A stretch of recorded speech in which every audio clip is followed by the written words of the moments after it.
Bienvenue dans les Petites Histoires de Michel, un podcast dans lequel je raconte mon exploration de la cuisine japonaise. Cet art ultime de bien manger que j'ai à cœur de transmettre aujourd'hui est la synthèse entre mes pratiques d'artiste, de jardinière et de cuisinière. Il s'adresse aux amoureux du Japon, aux gourmets de tous bords et aux cuisiniers soucieux de préparer une cuisine saine, savoureuse et créative, qui nourrit aussi bien le corps que l'esprit. Vous y trouverez des récits de voyage et des témoignages d'expériences qui ont fait sens dans mon parcours. J'y délivre également, au-delà des recettes, les principes qui sous-tendent la cuisine japonaise. Nous ferons des visites dans le jardin, source d'émerveillement et d'abondance, et nous prêterons l'oreille à des personnes qui ont contribué à enrichir mon parcours dans l'oasis nippone que je me suis créée. Belle écoute à vous! Au cours du mois de juillet, je diffuse une série spéciale été.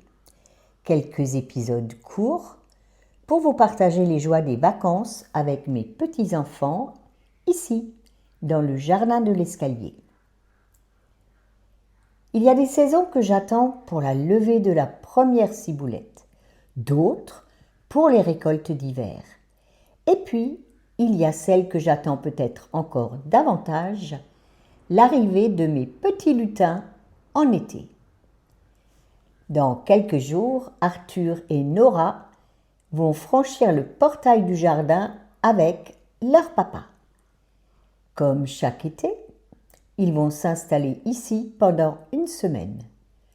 Leur maman nous rejoint le temps d'un week-end avant de repartir vers Paris, où son travail dans une maison de haute couture l'attend. Pendant quelques jours, le jardin ne sera plus tout à fait le même. Il restera bien sûr un verger, un jardin japonais, un potager, un poulailler, des bonsaïs, qui réclament une surveillance de chaque instant, mais il deviendra surtout un immense terrain d'aventure. Les allées se transformeront en chemins d'exploration, les massifs en forêts mystérieuses, les bancs en refuges, et chaque recoin deviendra une promesse de découverte. Arthur connaît cet endroit depuis presque toujours. Lors du confinement, alors qu'il n'avait que 3 ans, il a vécu ici pendant 3 mois.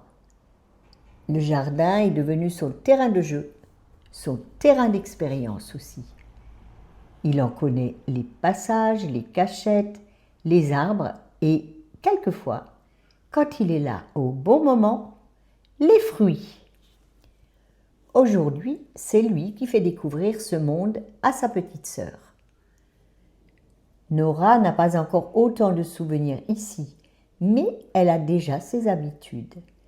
À peine arrivée, elle ne demande même pas où sont les jouets, elle file tout droit vers le poulailler. Les poules sont pour elle le véritable signal des vacances chez Mamette. Cette année, elle va être émerveillée. Le poulailler ressemble à une vraie nurserie. À part 2 poules noires, toutes se sont mises à couver. Certaines en sont même à leur 2e nichée.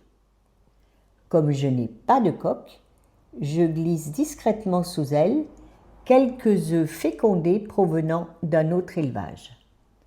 3 semaines plus tard, le miracle se renouvelle. De petites boules de duvet apparaissent sous les ailes de leur mère. Je ne me lasserai jamais de ce spectacle. Et je sais déjà que Nora non plus ne s'en lassera pas.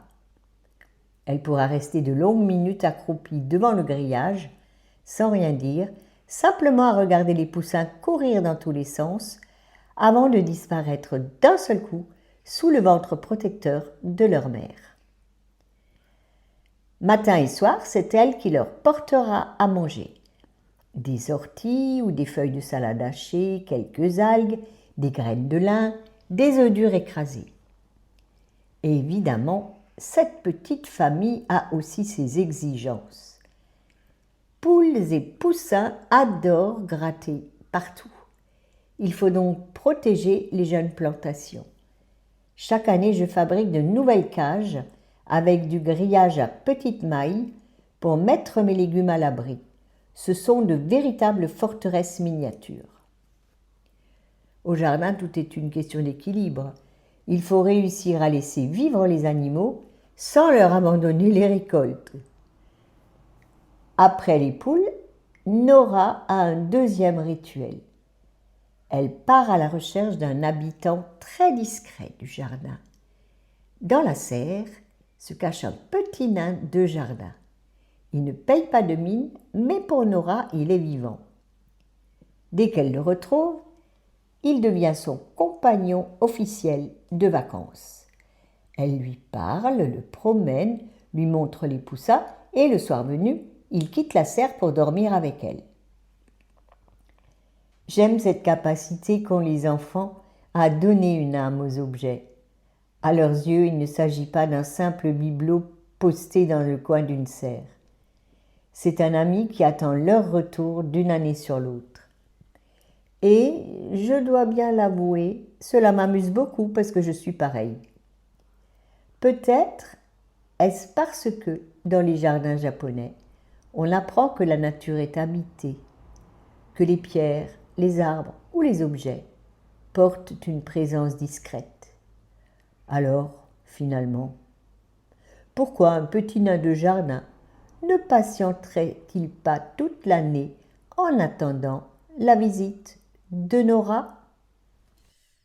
Un nouvel épisode des Petites Histoires de Michel vous attend tous les mardis. Pensez à vous abonner à ma newsletter pour continuer de voyager au Japon avec moi.